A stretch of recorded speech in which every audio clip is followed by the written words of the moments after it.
As the title says, is Evolving Skies still worth it in 2024? In this video, we're going to explore that very topic. Is Evolving Skies still worth the investment in singles and sealed in 2024? Are you even going to get a return on that investment? Before we jump into the video, though, I just want to say thanks to everyone that subscribed. If you haven't, please do so. And if you wanted to become a member of the channel, it's pretty easy. You just click on my profile, join. If you do become a member, you can shoot me an email, ask me some more personalized questions about your Pokemon investments, and I'll get back to you as soon as I can. Anyway, onto the video. Is Evolving Skies still worth it in 2024?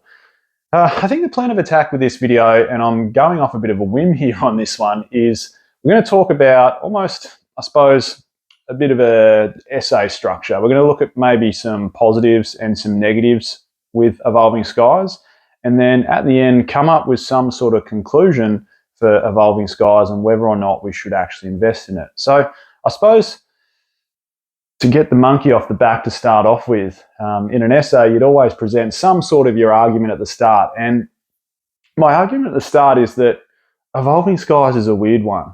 It's got some bad negatives, but it's got some amazing positives. And it's just had this natural climb and natural progression that we shouldn't have seen. Like, it shouldn't have performed as well as it has, considering how much it was printed and how bad the pull rates are. But it's one hell of a stellar set, and it's got this sort of magic and appeal about it. So I guess that's my opening statement. But let's get into some negatives on it, right? And then we'll jump into some positives after that. So negatives. There's sort of three that come to mind with Evolving Skies. One is the atrocious pull rates. Two is the fact that you hear this a lot, and we'll get into a little bit more depth on it when we touch on it, that everyone's hoarding sealed Evolving Skies.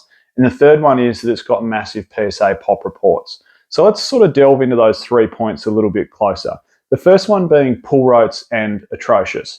So if you look at this, I suppose it's not a graph, but if you look at this table here, you'll see the different, whether you're looking at a V Max, an Alt Art V, an Alt Art V Max, you'll look at the different pull rates or averages per packs, and this was done off 5,000 packs, so it's not exact data in any way, shape or form. You'd probably need to open 1 million packs to get something quite accurate on Evolving Skies, but it's, somewhat accurate. And if you do the maths on this, what it works out to be, if you look at from V through to Alt Art V Max, right, it's about, you'd get about a 15% hit rate of pulling something. So about 1 in 6 packs, you'll get some sort of hit like this.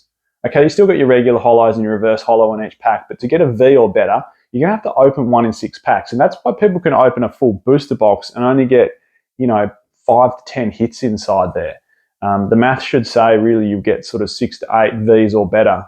You might get the occasional gold card, you might get an Alt Art V, you might get an Alt Art V Max if you're super lucky, but 1 in 6 packs, it's pretty poor odds to pull something. So, I've seen booster box openings where, there's 7 hits inside it, 4 of which are Vs, 1's a gold card, 1's it's just, maybe 2 full art trainers, or there's maybe only 5 regular Vs and 1 full art trainer. So there's 6 hits inside the booster box.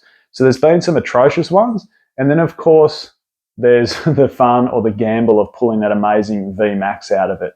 So that is probably the biggest negative of Evolving Skies. The second one I want to touch on is that this is a comment we hear a lot, that everyone is hoarding it. And I don't know how true that statement is, because when you hang around certain circles, you end up thinking a certain mindset. And we say this in the car industry a lot, that, when a customer comes in to buy a car, they might do it once every 5 years, and we're doing it maybe, 2 or 3 times a day selling a car. So it's so natural to us and we're so used to it, but to everyone else, it's a foreign experience. And what I'm getting at is, if you're stuck inside the circles of Pokemon investing and you're on investing subs and you're watching YouTube channels nonstop, you forget that that's only a small portion of the population or the community that collects Pokemon cards. There's a vast majority that have no idea about that. There's a lot of people that are getting more into it, and it's certainly grown in that area. Don't get me wrong, it has. It's massive. The whole Pokemon investing side of things is growing rapidly. But sometimes I think we can get stuck in this mindset, that everyone's hoarding it. If everyone was hoarding it and there's just so much unopened supply, why is so much still getting opened And why is sealed still going up in value so much? So I suppose that's a bit of a counter argument to everyone hoarding it. The third thing is the PSA pop reports. As of right now, there's 128,083 graded Evolving Skies Pokemon cards. That's a massive amount by any stretch of the imagination. It's big. We can also argue there's a lot of cards inside this set that you'd want to get graded. It's not like a Battle Styles, which only has 20,000 graded cards, because there's only half a dozen that you could bother sending off to getting graded, because otherwise they're not worth anything. Like, you're wasting your time and money. It's time to send it off to PSA. It's cost to PSA, and when you get it back, it's not worth any more than its raw price if it's a PSA 10. So, like, what's the point? Whereas Evolving Skies, it's that thrill of getting one of these nice Alt Art Vs or Alt Art V Maxes and getting them back as a PSA 10 copy or a PSA 9 copy, and it being worth a lot more than what the raw copy is. So out of that 128,000, right, the two biggest hits, the Umbreon VMAX, there's 12,938 copies. This is just a little bit of a fun fact. 9,787 tens. Rayquaza, 8,490, the VMAX that is, which is the second most popular card or expensive card from the set. 8,490 graded copies, 6,353 tens. If you do a bit of a conversion rate there, roughly 75% of all Umbreon and Rayquazas that go away to get sent graded come back a 10. 75%. We're starting to, I suppose, scratch into some unknown territory, aren't we, with graded cards? Because, I mean, I saw that Latios from EX Deoxys, which only has 26 PSA 10 copies, sell at PWCC auctions for about 26 grand, I think. So that's a low pop. You're 1 out of 26 people on this planet that has that card in a PSA 10. Umbreon VMAX, you're 1 out of 9,787. So you're basically 1 out of 10,000 people on this planet that have that card graded as a 10. So, it begs the question, this relationship between the value you can pull out of the box and how much the box is worth. Because even if we rewind back time, the value that you can pull out of the box, there's a direct correlation to how much that box is worth. Like EX Team Rocket Returns and EX Deoxys are worth more sealed than EX Sandstorm, for argument's sake, from the EX era, because the cards you can pull from those are worth way more than the cards you can pull from EX Sandstorm. Same goes with if you look at some of the gym sets, or if you look at Neo sets. Which Neo sets as a sealed box is worth more than other Neo sets? The ones with stronger hits. So there is a direct correlation there between the hits you can pull and the value of the hits and the box price. These cards, these singles, are remaining really, really strong considering the PSA pop of them. And I think I had the prices up there anyway for you with, or I'll bring them up soon actually. So actually, yeah, let's bring them up now. Let's jump into the positives, right? And that is some stellar chase cards. The two I mentioned before, the Umbreon is currently still sitting at $542. Here's the price from TCG Player up on the screen. This is US, of course. That's just crazy for how many copies there are of this card. The Rayquaza, $244. Again, that's raw, ungraded, crazy prices considering just how many copies of this card there is. It just shows how popular that set was. And that's another thing that comes in when it comes to, not only does it have stellar chase cards, I'll get to that popularity in a second, but just the depth of the chases as well. So 5 cards raw over $100, 12 cards raw over $50, and 28 cards raw over $10, even right down to a Dragonite V. Like, this card is worth more than $10 raw. What other V from any set from Sword and Shield is worth that sort of money? Why is it that Evolving Skies commands that sort of premium, even for just a V card? Crazy. So on that popularity thing, that's another thing that was, has got to come into the equation, is that whole supply demand. The demand for this set was bonkers. The depth of chase, the chase cards that you can pull, it's the demand is solely based on that. Like, what else would it be about? If there was other cards in there, like Battle Style set, it wouldn't have the demand. So that demand is solely based on what you can pull from it. And as a result, we see this. We see booster boxes at a sealed price of $443. We see Pokemon Center ETBs sitting at $151. And we see regular ETBs sitting at $86. So we see the sealed price is still worth or going up in value quite rapidly. We see the singles still holding really, really strong. And that brings about the question, where is the future for Evolving Skies? And is it still worth the investment in 2024? So Evolving Skies, right? Come the middle of the year, it's 3 years old. Only. It's only 3 years old. Let's look at a set which I think is every bit as good in terms of its chase cards. In fact, maybe even has a touch more depth. Doesn't quite have that high-end side, but is something like Cosmic Eclipse.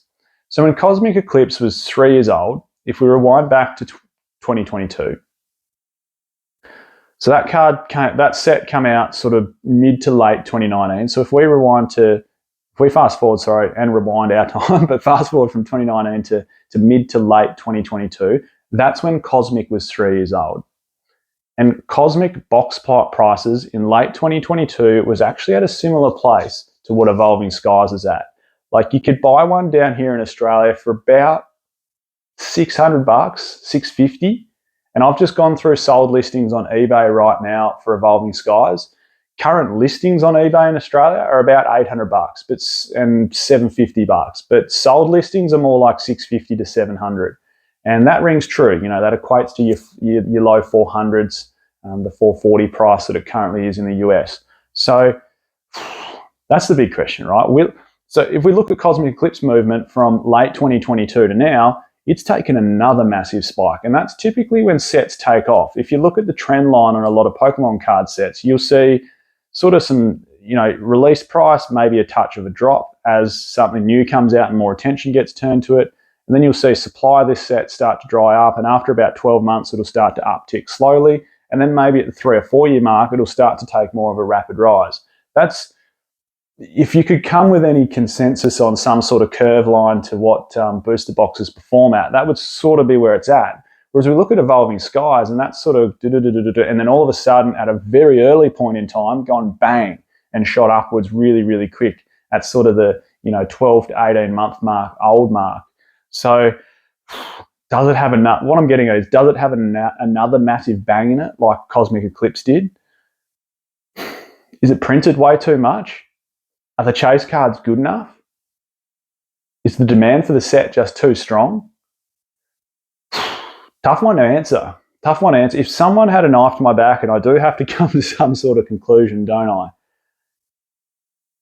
Look, the natural answer is, in 10 years' time, and people are looking back at Pokemon, they go, there's a little point in time. They go, Sword and Shield was the final yellow bordered Pokemon card era. And that's going to be pretty significant in the grand scheme of things. And of that era, there were some sets that released this awesome alternate art. Just like EX era, some sets, or at least half sets, had gold stars. Some didn't, but a lot had gold stars. And those sets are worth more than those that didn't. So we look at Sword and Shield here and we go, the ones that had alt arts, those sets are worth more than ones that didn't. So Chilling Reign, even Battle Styles, but Chilling Reign, Evolving Skies, Fusion Strike, Brilliant Stars, Astral, Lost Origin, Silver Tempest are going to be worth more than Base, Rebel, Vivid Voltage, Darkness Ablaze, because they've got something different about it. Then when you drill down into those sets, which one was the standout? And there's only going to be one winner, and there's only ever going to be one winner in the Sword and Shield era, and that's Evolving Skies. So in 10 years' time, if you didn't buy it at $440, you'll be absolutely kicking yourself. Because I can tell you what, in 10 years' time, it's not going to be $440 a booster box. It's probably going to be $4,000 a booster box. In 5 years' time, you're also going to be kicking yourself that you didn't buy it at $440. In 2 years' time, you're probably still going to be kicking yourself that you didn't buy it at $440. At the end of 2024, you're probably still going to be kicking yourself that you didn't buy it at $440.